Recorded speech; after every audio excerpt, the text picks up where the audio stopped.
నమస్కారం అండి. నా పేరు డాక్టర్ తుమ్మిడి వీర వెంకట వినాయక్ కుమార్. నేను మిమ్స్ మెడికల్ కాలేజ్లో గత 11 సంవత్సరాల నుంచి ఈఎన్టీ వైద్య నిపుణుల కింద పనిచేస్తున్నాను. అండ్ ఈ రోజు మనం చెప్పుకోవాల్సిన టాపిక్ ఏంటంటే వినికిడి లోపం అండి. వినికిడి లోపం అనగా మనకి దీన్ని మన వయసుల వారీగా మనం విభజించుకోవచ్చు. పిల్లల్లో ఒక రకంగా వస్తుంది, మధ్య వయసులో ఒక రకంగా వస్తుంది, పెద్దవారిలో ఒక రకంగా వస్తుంది. వినికిడి లోపం ముఖ్యంగా చిన్న పిల్లల్లో అనగానే పిల్లలకి తల్లి గర్భంలో ఉండగానే వినికిడి లోపం స్టార్ట్ అవుతుంది. తల్లికి గర్భంలో ఉండగా ముఖ్యంగా 3వ నెల 6 నుంచి 6వ నెల మధ్యలో వైటమిన్స్ డెఫిషియన్సీ వల్ల కానీ, ఫోలిక్ యాసిడ్ డెఫిషియన్సీ వల్ల కానీ ఆ చెవి ఎదుగుదల, కాక్లియా అంటారు, ఆ చెవి ఎదుగుదల డెవలప్ అవుతుంది. పుట్టబోయే పిల్లలకి పుట్టు చెవిడితో పుట్టుతారు, వాళ్ళనే డెఫ్ మ్యూట్ అంటారు. ఈ డెఫ్ మ్యూట్ అన్న పిల్లలు చిన్నప్పుడు పుట్టిన కాడి నుంచి వినబడలేరు. బట్ అది తల్లి గుర్తించడానికి ఓ పిల్లవాడు పుట్టిన తర్వాత 2 సంవత్సరాలు టైం పడుతుంది. అండ్ ఈ డెఫ్ మ్యూట్ పిల్లలకి మందుల ద్వారా కానీ ఇంజక్షన్ల ద్వారా కానీ అది వినికిడి నార్మల్ అవుతుంది. దానికి కాక్లియర్ ఇంప్లాంట్ సర్జరీ అని ఉంటుంది. ఆ సర్జరీ చేయాలి. ఆ సర్జరీ 4 సంవత్సరాలు మాటలు రాకుండా చేస్తే 100% సక్సెస్ఫుల్ అవుతుంది. ఆ సర్జరీ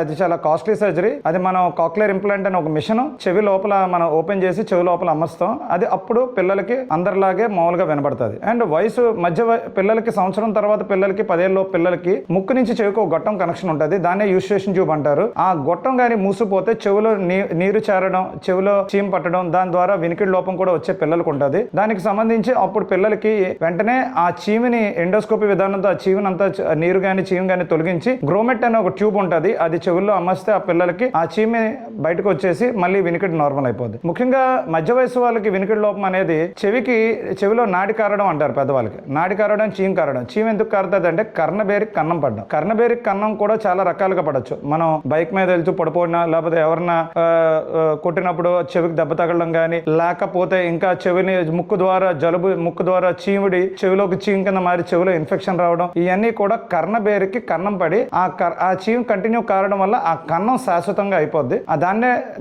దాన్నే పెర్ఫరేషన్ అంటారండి. దానికి టెంపరోప్లాస్టీ అనే సర్జరీ ఉంటుంది. దానికి 2 విధాలుగా కూడా చేయొచ్చు.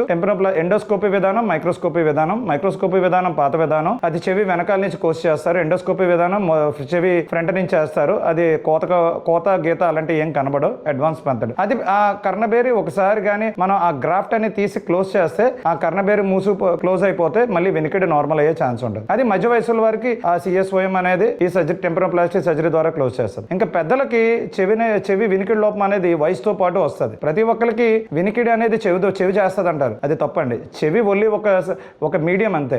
వినికిడి అనేది మన బ్రెయిన్ చేస్తుంది. ఆ వినికిడి నరం మెదడు నుంచి చెవికి వస్తుంది. ఆ వినికిడి నరం వీక్ అయినా, ఆ చెవిలో ఆ నరం ఏమైనా చిట్లినా, నరం వయసుతో పాటు వీక్ అయి, అంటే వైటమిన్ డి, కాల్షియం డెఫిషియన్సీ వల్ల ఆ నరం ఏమైనా వీక్ అయితే వయసుతో పాటు వచ్చే వినికిడి లోపం ఉంటుందండి. ఆ వయసుతో పాటు వచ్చే వినికిడి లోపం ముఖ్యంగా 60 సంవత్సరాలు దాటిన వరకు ఎక్కువగా ఉంటుంది. అలాంటి వారు వినికిడి లోపం ఉందా లేదో ప్రతి సంవత్సరం యాన్యువల్ స్క్రీనింగ్ అంటారు. ఆ స్క్రీనింగ్ ద్వారా ఆడియోమెట్రీ టెస్ట్ ఉంటుంది, ప్యూటోన్ ఆడియోమెట్రీ. ఆ టెస్ట్ ద్వారా ఆ స్క్రీనింగ్ చేసుకుని ఆ వయసుకు తగ్గట్టుగా వినికిడి ఎలా ఉందో చెక్ చేసుకోవాలి. మరీ ఎక్కువ వినికిడి లోపం ఉండి సరిగ్గా వినబట్లేదంటే వినికిడి మిషన్ పెట్టుకోవాలండి. ఇప్పుడు వినికిడి మిషన్ లో కూడా చాలా పద్ధతులు వచ్చిన. పూర్వకాలం చెవి వెనకాల మిషన్ పెట్టుకునేవారు. ఇప్పుడు చెవి లోపలే కనబడకుండా, కంటికి కనబడు చెవి లోపలే కస్టమైజ్డ్ హీరింగ్ ఎయిడ్స్ వస్తున్నాయి. ఆ చెవి లోపల పెట్టుకోవడం వల్ల కూడా పెద్ద వయసు అనగా 60 ఏళ్ళు దాటిన వాళ్ళకి వినికిడి లోపం మనం అరికట్టచ్చు. అండ్ ముఖ్యంగా వినికిడి లోపం రాకుండా ఉండాలి అంటే ముఖ్యంగా మన ధ్వని కాలుష్యం, సౌండ్ పొల్యూషన్ కి చాలా దూరంగా ఉండాలి. అండ్ ముఖ్యంగా ఇప్పుడు యువతలో వినికిడి లోపం ఎక్కువ. ఈ మొబైల్ గ్యాడ్జెట్స్, ఐఫోన్స్, ఈ బ్లూటూత్ ద్వారా ఎక్కువ వస్తున్నాయి. ఈ వినికిడి లోపం గంటల తరబడి ఇయర్ ఫోన్స్ పెట్టుకోవడం, బ్లూటూత్లు పెట్టుకోవడం, ఈ యూట్యూబ్లు, ఇన్స్టాగ్రామ్లు, ఫేస్బుక్లు ఇవన్నిటిలో